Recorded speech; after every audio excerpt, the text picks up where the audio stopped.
Rejection and shame often comes when you feel unwanted or you feel like someone is doing you wrong or you don't have favor in some area of your life. In today's show, I'm going to talk about how you can begin to overcome rejection, shame, and blame.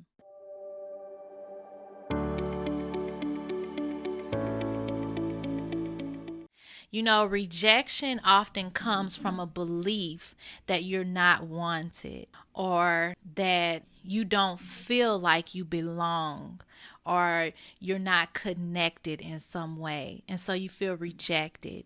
You feel like you're overlooked. You feel like either a person or opportunity, a job, a situation may feel demeaning to you in some way, and so you have a feeling of rejection. So we're talking about overcoming those feelings, the feelings of rejection, shame, and blame, which often leads to blame.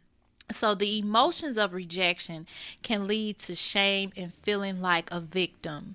You often feel like, why is this happening to me? Why me? This always happen. Or you feel like, someone is doing you wrong, or, you feel less favorable. You feel like you don't have the favor or have, some people call it luck, or, things aren't going right for you. And so you feel like why is this happening? Why is it late? Why things aren't moving the way I want it to move? Why it seem like things are stuck, or relationships or situations aren't favorable to you? And some of you may feel rejected from a past relationship, or a marriage, or maybe a divorce. You may feel that rejection. Some people may feel rejection in their marriage, and that can lead to emotional shame. What happens is it creates a mindset when you allow yourself to feel rejected, to feel as if you're done wrong or you're unwanted or things aren't working out in your favor. It leads to a mindset that causes you to feel helpless, and it often leads you to blame. You finding someone to blame. Well, it's like this because this is how I am, or I had this issue, or my parents did that, or that person did that. And so you find yourself constantly in blaming mode, and you see things that are against you. You feel like things are against you and people are against you. So I want this message to be an encouragement to you, whatever it is you're dealing with right now. I want you to first understand that you can overcome the emotions of rejection and shame and blame. You can overcome these emotions by renewing your mind, knowing that you don't have to stay in that place of feeling like a victim, or feeling like you're less favored, or things don't work out for you, or why does it seem like you have the negative experiences. Maybe some of you feel like, why my relationships don't work out? Why do I seem to attract the same toxic people? Or you may be thinking, why don't my opportunities work out in my favor? So you may be feeling that way, and as you feel that way, that mindset is like it's on autopilot. And so you gotta shut it down. You got to recognize and know what it is you're thinking and feeling, and how that is not of you. That is not your nature. So you renew your mind by reprogramming your mind, reprogramming your thoughts, getting your mind quiet and meditating, visualizing yourself overcoming the things in your life, having successful relationships, having successful opportunities, thriving in your mind, body, and spirit, and knowing that you can overcome the situation you're in right now, that situation does not have to overcome you. And so being able to build yourself up is so important to overcoming the feelings of defeat, the feelings of rejection. Build yourself up from the inside out, because here's the key: as you believe, so it shall be done unto you. If you believe that people are constantly rejecting you, that you're constantly having negative relationships, so shall it be done unto you. If you expect things not to go in your favor, if you expect things to not increase and expand in your life, as you believe, so it shall be done unto you. So I want you to begin to change your beliefs, renew your mind. Even if you never experienced the happiness and joy you desire, or you feel like you haven't experienced it, I want you to start speaking it and expecting it and walking and talking as if it is already done. Start speaking your joy, speaking your prosperity, speaking the love you desire in your life. I want you to start walking like that. Walking like that person who is madly in love, who's enjoying their life, who's having a successful relationship, who's thriving in their mind, body, and spirit. Speak like someone who is abundant, who knows that everything is working together for your good, who knows that you have everything you need exactly when you want it, and who knows that all things are working together for your good. I got to say that again, because some of you may be feeling discouraged because you can't see how that situation you're in right now, how it's going to work out for your good. All you can see is the condition. All you can see is the past situation, the past experience, what happened in the past, the heartbreak of the past, the discouragement of the past, the poverty of the past. That's what you've been looking at. You've been looking at where you've been and what is, but you need to put your mind on what God says is to come. What is to come? See, what is to come is something that is not physically seen right now. It's something you got to tap into your spirit, tap into the God in you, and be in that space of trusting and believing that everything is really working out for your good. And instead of focusing on that thing you don't want, things not working out, not having enough, not being happy, not attracting the love that you desire. Instead of you thinking about that, pondering on that over and over again, trying to figure things out, stressing yourself out, let it go and focus on what you do enjoy. Focus on what you do desire. Focus on what you do want. Instead of getting so caught up in the cares of life, in the struggles, in the battle, in the striving, in the forcing, let go. Take a deep breath and breathe out and just free yourself. Free yourself from the baggage of trying to be everything to everyone and please everybody, and really get into a space where you know that all you need to do is be nicer to yourself. I'm going to say that again. Reminds me of my book that many of you have pre-ordered already. Sis, be nicer to yourself. And some of you fellas watching, be nicer to yourself.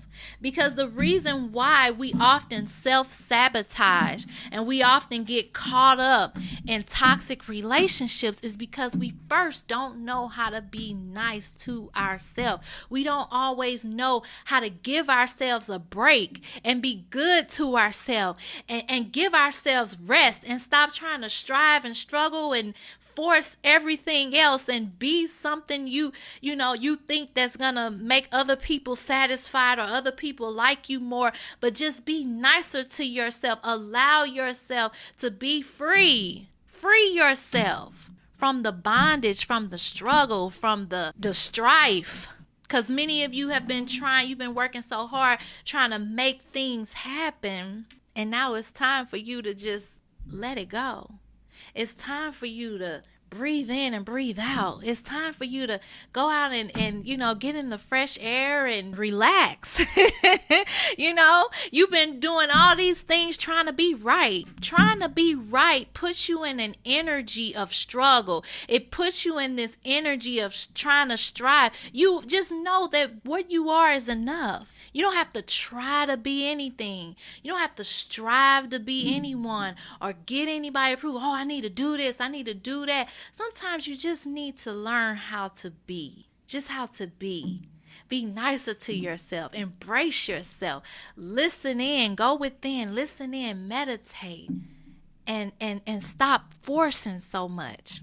you don't have to worry about rejection and shame and blame when you're nicer to yourself. See, when you're nicer to yourself, it doesn't matter who don't like you and who's rejecting you.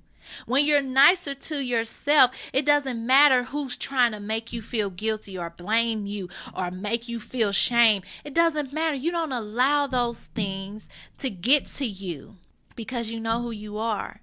And you know the importance of taking care of yourself. You know the importance of encouraging yourself. You know the importance of celebrating yourself, cheering yourself on. See, a lot of times we looking for other people to be that support for us, to be that cheerleader for us, when it's time for you to be that for yourself. I want to read an excerpt from my book, Sis, Be Nicer to Yourself. It says, why does it feel like a struggle to be in love? Why does it feel like a struggle to have financial abundance? And why does it feel like a struggle to be happy and enjoy your life in a state of peace and calm? The reason it's a struggle is because you're not naturally aligned to easily receive those things. For so long, you have been conditioned and aligned to struggle, striving, and go through pain in order to feel some level of peace and accomplishment. If you really understood how powerful you are, you would never doubt your capability to have any and everything your heart desires. I want to go back to something I read in that excerpt when it said, why does it feel like a struggle to be in love, a struggle to have financial abundance, a struggle to be happy and to have peace? Why should that be a struggle, right? But it feel easy to be sad. It feel easy to, it just happens, right? It just happens. You just feel upset or feel rejected or feel like you get in these bad relationships or feel like you have these money issues. It seems like that stuff just comes, but it's a struggle to receive the abundance. And the reason why it feels like that is because we're often programmed to struggle for things and struggle, and you got to strive and you got to grind and you got to work hard and you can't sleep. And that's not true. But if you believe you have to do that, as you believe, so it shall be done unto you. If you believe you got to struggle in order to be in love, so it shall be done unto you. If you believe that it's really hard to find a good man, so it shall be done unto you. Or it's really hard for you to find a good woman, or it's really hard for you to have abundance of money, or it's really hard for you to have a good job because you got to struggle, you got to strive, you got to pay your dues before you get there. If you believe that, that's what you create in your life. You create it over and over again, even though it's not what you really desire. You don't desire that struggle. You don't desire to be, feel that rejection, to feel that sadness, to feel the loneliness. You desire love, joy, peace, abundance, prosperity. You desire those things. And maybe if you've just stopped and you just become a little more nicer to yourself, really got to know who you are, really got into the mind, body, and spirit of who God created you to be, you can really see the things unfold in your life as you envision for them to be for you. All right, let's get ready to Ask Rainie and Pat section of our show. And you want to remember to make time for yourself. Make time for, me time. All of that. Hey, Pat. Hey. All right. So the first question is, would you be roommates with an ex that cheated on you with his son's mother and you took him back once before? Well, first of all, the question said, would you be roommates? So I guess she's asking me. Would you do that? Would I do it? No. I would not be roommates with an ex, and especially not an ex that cheated on me. And a matter of fact, I don't even think I would have any communication with that person. Me personally, if you want to know my personal advice, what I would do personally, I would remove myself from that person. I would remove all access that person have to me. I will remove that access so that person no longer can access me. And I would ask myself, and you, whoever asked the question, I want to encourage you to ask yourself, what would even make you consider being roommates with your ex who cheated on you? What would make you consider that? And really get to the truth of what it is you desire. Because I think a lot of times we don't really analyze our thoughts and what's behind some of the decisions we make, and we just make decisions. But you can learn so much about life, about how you think, and about how you want to change up some things and create some different thought patterns and habits to make more healthier decisions for yourself. Why do he need a roommate? You know, what is it that's causing him to be in a position to need a roommate at this point in his life? Is it a reflection of bad decisions that put him in a position where he needs somewhere to live? What's really going on there? Yeah. Where they need a roommate. Having that access to an individual, I mean, beyond that whole, why you need a roommate thing, once you get access to a person that closely, it's going to, one thing's going to lead to another, and they just basically going to be trying to, get as close as they possibly can to take advantage of you. But, that's the first thing that came to my mind. Why you need a roommate? Exactly.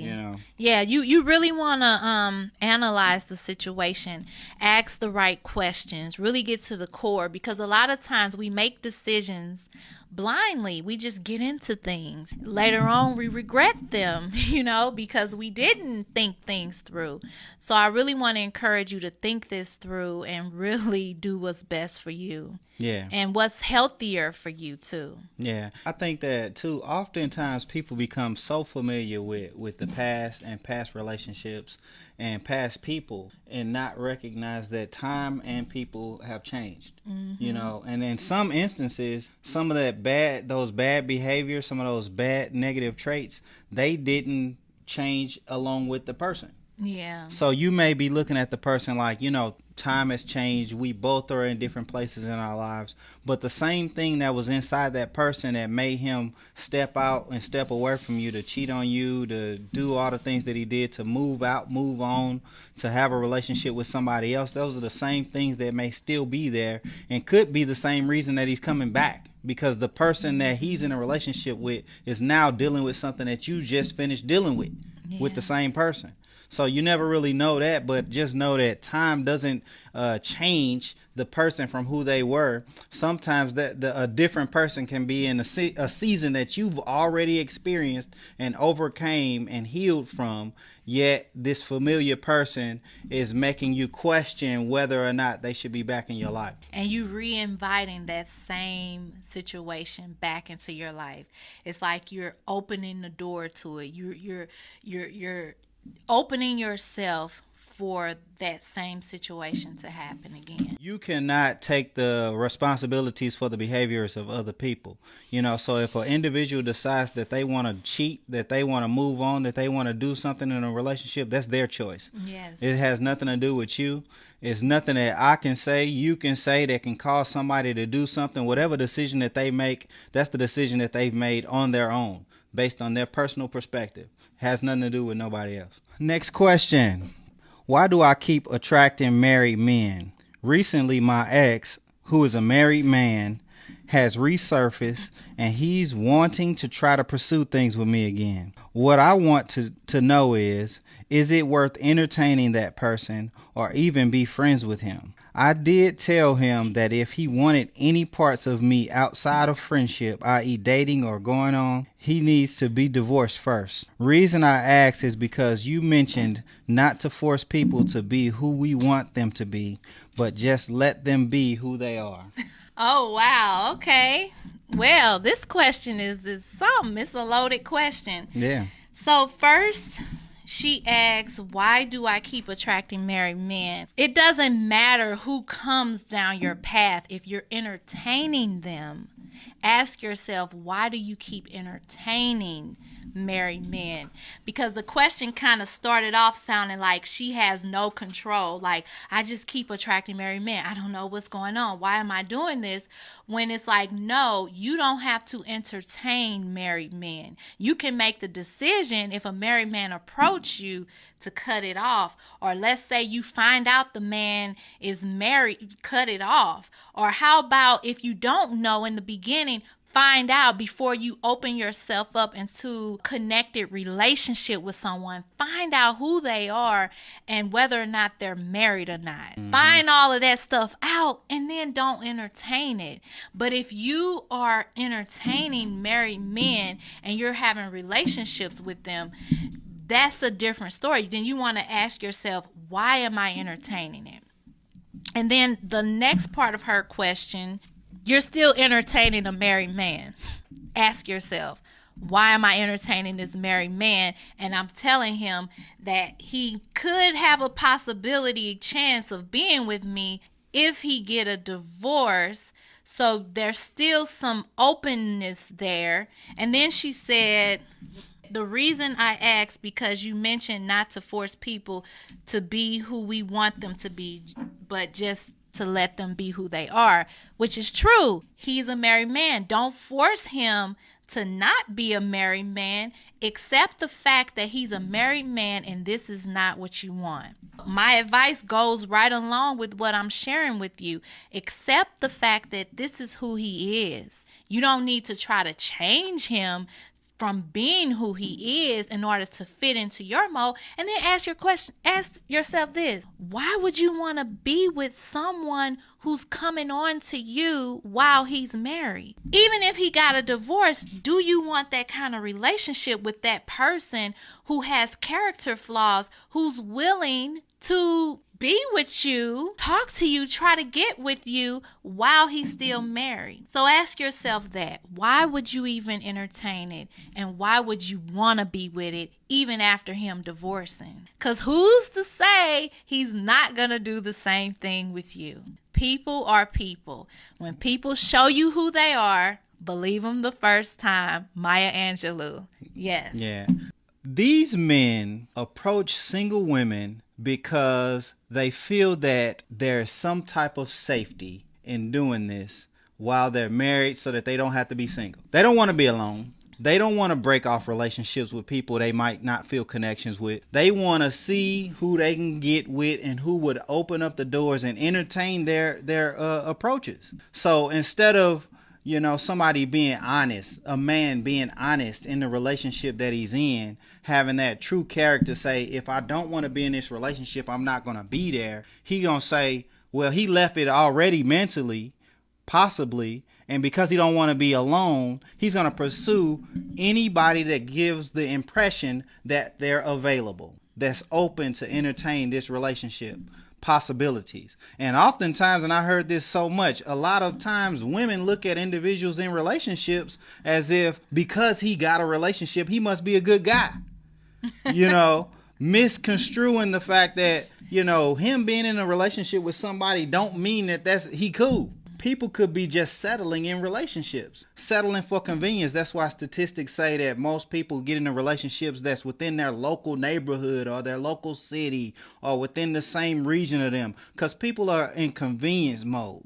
You just got to recognize you don't want to settle for anything in life. You don't want to settle for the convenience of a person who gives the impression that, oh, okay, I'm not happy here, let me come over here to you.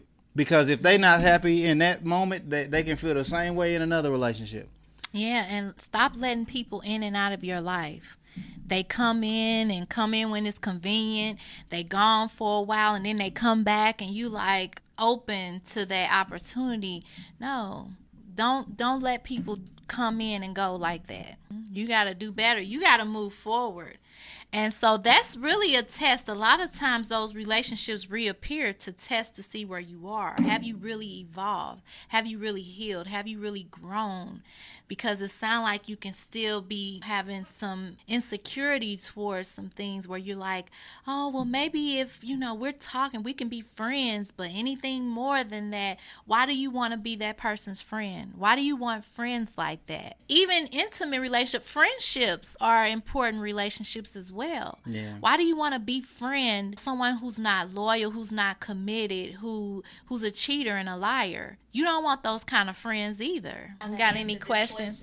The thing with exes, and I want everybody to hear this, when it comes to your ex, that's somebody that you're familiar with. That's it. You have a familiar energy with that person. You kind of know what you're going to get. And so because you're familiar with it, a part of you have a sense of comfort there. Because you like, oh, I remember this and I remember that.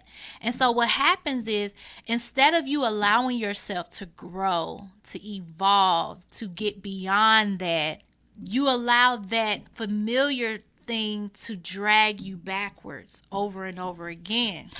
So you got to become unfamiliar with that. You got to become so evolved to where you don't even connect with that person anymore, or the way they treated you and the way they did things. You know, you can't even see eye to eye with that anymore because you've evolved to a new space. There are times when people in my life I hadn't talked to in years, and I'll sit with them and have a conversation. I'll be like, man, that's something. They still think the way they used to think years ago. Wow, I don't even think that way anymore. And it'd be amazing to me because I'd be thinking like, wow, that's something that they still believe that after all these years. And, you know, I remember when I kind of believed that way too, but I know differently now. And that's just a sign of you evolving and you growing and you not being in those same spaces, because really that person shouldn't even have that connection to you to do you wrong all over again, because you moving forward. And so that's what I want to just encourage you guys, because you can easily go back to your ex because that familiar thing. But as you continue to stay focused on where you're going, you're going to get so far ahead of that even when that tries to come back, you're just so far beyond it, it will have no value. It will have no power in your life. Yeah. Yeah. And the importance of growth, one, to have those boundaries set up.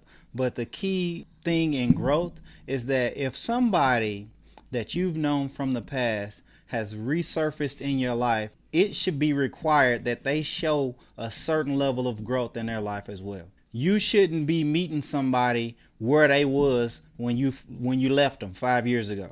Them coming back saying, oh yeah, remember we used to do this together, we, you know what I'm saying, you used to like this. I don't even eat that no more. I'm healthier now. You know what I'm saying?